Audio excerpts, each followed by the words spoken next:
sawa Lakini sababu nyingine ambayo mabinti zetu inawafanya wanachelewa kuolewa, binti miaka 25, 27 yuko nyumbani maskini, hapati mtu mzuri, ni kwa sababu anawaonyesha watu na marafiki zake kuwa yeye ana ukaribu na marafiki wengi wa kiume.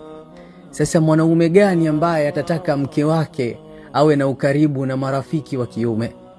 Na wengine wameenda mbali mpaka wanaweka status. Subhanallah, hii jamii yetu ilikofikia inafanya mambo kuwa mepesi, kuzijua tabia za mtu.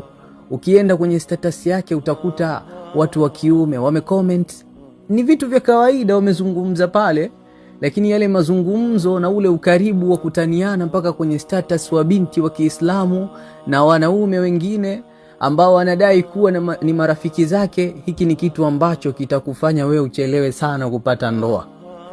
Utachelewa sana tena sana, kwa sababu mume mwema hawezi kufikiria kuoa mwanamke ambaye ana ukaribu na wanaume wengine, sawa Kwa sababu mtu mwema hawezi kumuelekeza rafiki yake kwenda kwa binti ambaye anajua ana urafiki na wanaume. Ni ngumu sana, yani utasubiria sana kuolewa.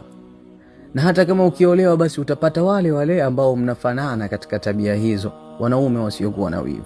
Sasa ni kubadilika kitabia, sawa